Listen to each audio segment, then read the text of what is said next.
Hello दोस्तों, welcome to math गुरु। आज 4 तारीख है और देर रात एनआईएस डीएलएड से रिलेटेड एक मामले का काउज लिस्ट सुप्रीम कोर्ट के ऑफिशियल वेबसाइट में अपलोड कर दिया गया। ये मामला 2020-22 रेगुलर डीएलएड का मेन केस है, लेकिन इसके साथ एनआईएस डीएलएड का भी एक आईए टैग किया गया है।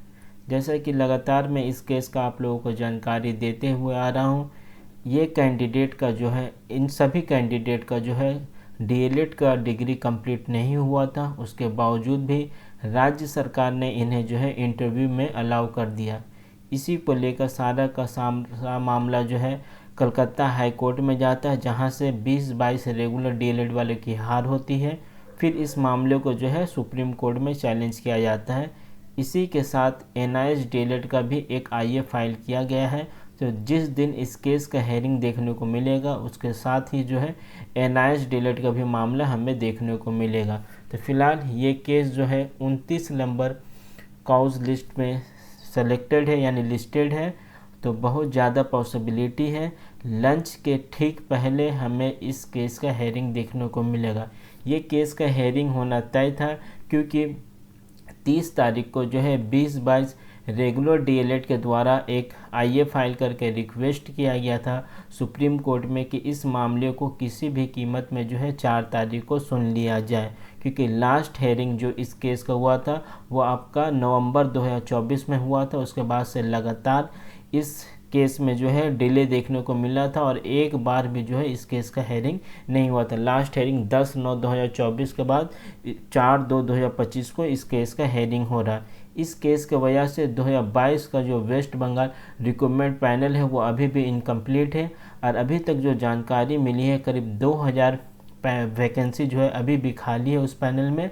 अगर 20-22 रेगुलर डीएलएड जीत जाते हैं तो उनको उस खाली पोस्ट में सीट दे दिया जाएगा, यानी ज्वाइनिंग दे दिया जाएगा। उसी सीट में कहीं ना कहीं एनआईएस डीएलएड का अभ्यर्थी, यानी जो बचे हुए 2000 सीट है उसमें एनआईएस डीएलएड का अभ्यर्थी के द्वारा भी अपना दावा ठोका जा रहा है कि हमें भी उस भर्ती में शामिल किया जाए, क्योंकि सुप्रीम कोर्ट का जजमेंट 28 नवंबर 2023 से ही लागू किया है। तो डायरेक्टली या इनडायरेक्टली हम लोग भी अब एलिजिबल है। तो बचे हुए पोस्ट में एनआईएस डीएलएड को भी सीट अलॉट किया जाए। इस तरह का डिमांड एनआईएस डीएलएड की तरफ से भी इस केस में रखा जा सकता है, क्योंकि ऑलरेडी उनके द्वारा एक आईए इस केस में फाइल किया गया है। तो इस केस का जैसे ही हेयरिंग होगा उसका मैं आप लोगों को अपडेट देने का कोशिश करूँगा। दूसरा जो इम्पोर्टेंट केस था, जो डायरेक्ट एनआईएस डीएलएड से रिलेटेड था, वो था कौशिक दास वाला केस और आपका ट्रांसफ़र पिटीशन वाला केस। लेकिन ताज्जुब की बात यह है कि ये वाला जो हेयरिंग 4 तारीख को लिस्टेड था, आज जब सुबह सुबह मैंने इसका चेक किया तो फिलहाल ये दोनों ही केस का लिस्टिंग सुप्रीम कोर्ट के ऑफिशियल वेबसाइट से हटा दिया गया है। बात करूं मैं कौशिक दास का केस का या ट्रांसफ़र पिटीशन वाला आदर्श कुमार श्रीवास्तव का, जिस नाम से ये केस फाइल किया गया, जिसमें बिहार का भी आपका आईए टैग किया गया है। यानी इस दोनों केस का हेयरिंग आज हमें देखने को नहीं मिलेगा। इस केस का हेयरिंग नहीं होने से सबसे ज़्यादा जो इफ़ेक्ट पड़ेगा बीपीएससी टीआरई 3.0 के अभ्यर्थियों के लिए, प्लस आपका वेस्ट बंगाल के अभ्यर्थियों के लिए। तो बहुत ही ज़्यादा ये अफसोसजनक बात है कि इस केस का हेयरिंग अगर नहीं होता है तो, क्योंकि कहीं ना कहीं एनआईएस डीएलएड का जो रिक्रूटमेंट का मामला पूरा का पूरा इस कौशिक दास वाला जो केस है उसी के ऊपर डिपेंड कर रहा है। अगर हेयरिंग नहीं होता है और 20-22 का ये वाला केस का कोई जजमेंट आ जाता है और बोर्ड अगर इनको जल्द से जल्द ज्वाइनिंग दे देता है तो पूरा का पूरा पैनल कंप्लीट हो जाएगा।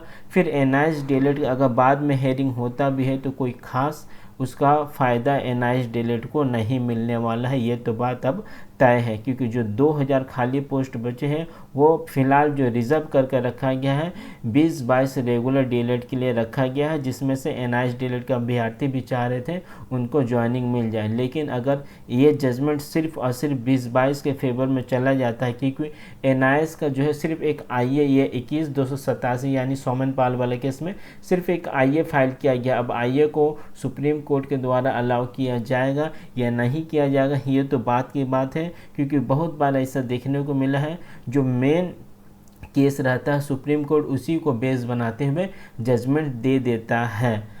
तो उसी तरीक़ा से जैसे कि कौशिक दास का ये वाला केस, ये जो है मेन केस था वेस्ट बंगाल एनआईएस डीएलएड का, लेकिन इसका हेयरिंग आज हमें देखने को नहीं मिलेगा, अभी तक का जो अपडेट है। वहीं उत्तराखंड के द्वारा जो विश्वनाथ सर ने एक बार फिर से सुप्रीम कोर्ट का रुख किया है, क्योंकि राज्य सरकार किसी भी कीमत पे एनआईएस डीएलएड को भर्ती प्रक्रिया में शामिल नहीं कर रही। ऑन गोइंग भर्ती प्रक्रिया का मैं बात कर रहा हूँ, तो उनके द्वारा एक ट्रांसफ़र पिटीशन फाइल किया गया है। जैसा कि इसका पहले भी उत्तराखंड हाई कोर्ट में आपका एनआईएस डीएलएड का मामला चला, जहाँ पे जज साहब के द्वारा एनआईएस के पक्ष में ही फैसला दिया था, लेकिन राज्य सरकार कहीं ना कहीं उसमें आनाकानी कर रही है, जिसकी वजह से हाई कोर्ट से सुप्रीम कोर्ट में इस पूरे मामले को लेके जाया गया है। अब इस केस का जो हेयरिंग फ़िलहाल अभी जो सुप्रीम कोर्ट के ऑफिशियल वेबसाइट में शो कर रहा है वो 11/2/2025 है। यानी अब मुझे जहाँ तक उम्मीद है कि ये कौशिक दास वाला केस, ट्रांसफ़र पिटीशन वाला केस और आपका विश्वनाथ सर के द्वारा जो उत्तराखंड वाला केस को फाइल किया गया, इस तीनों ही केस को जो है शायद एक ही दिन जो है 11/2/2025 को सुन लिया जाए, ऐसा मेरा अनुमान है। हालांकि अभी तक ट्रांसफ़र पिटीशन वाला और कौशिक दास वाला केस का भी कोई ऑफिशियल अपडेट सुप्रीम कोर्ट के वेबसाइट में नहीं किया गया है, लेकिन ये सबसे बड़ा झटका माना जाए तो वेस्ट बंगाल के अभ्यर्थियों के लिए है, क्योंकि मैं बात करूँ बीपीएससी टीआरई 3.0 में, वहाँ पे एनआईएस डीएलएड के अभ्यर्थियों ने जो फॉर्म ही नहीं फिलअप किया था, बहुत सारे ऐसे एनआईएस डीएलएड के अभ्यर्थी। लेकिन ये जो कौशिक दास वाला केस है, ये 2022 में जो है रिक्रूटमेंट प्रोसेस स्टार्ट हुआ था। एनआईएस डीएलएड के कैंडिडेट ने ऑलरेडी इंटरव्यू भी दे चुके हैं इनके में, और जब कलकत्ता हाईकोर्ट में एक मामला गया था तो कहीं ना कहीं कलकत्ता हाईकोर्ट के द्वारा भी यही जजमेंट दिया गया कि पहले सुप्रीम कोर्ट का जो ये कौशिक दास वाला केस चल रहा है, पहले उसका जजमेंट आ जाए, उसके बाद से जो है कलकत्ता हाईकोर्ट में इस मामले को देखा जाएगा। तो ये वाला वेस्ट बंगाल का केस ना ही कलकत्ता हाईकोर्ट में सही से उठने पा रहा, ना ही सुप्रीम कोर्ट में ठीक तरह से इस केस का हेयरिंग होने पा रहा है, जिसका खामियाजा एनआईएस डीएलएड के अभ्यर्थियों को भुगतना पड़ रहा है। खैर जो भी हो, कम से कम इस आपके सोमन पांड वाले केस में एनआईएस का एक आईए फाइल किया गया है, तो उम्मीद है यहाँ पे एनआईएस के अभ्यर्थियों को कुछ बोलने का मौका मिले, ताकि एनआईएस के लिए भी कुछ अच्छा आउटपुट निकल के सामने आए। तो इस केस का जैसे ही हेयरिंग होगा मैं आप लोगों को देने का कोशिश करूँगा। अगर चैनल पर नए हैं तो चैनल के साथ बने रहें। Thank you.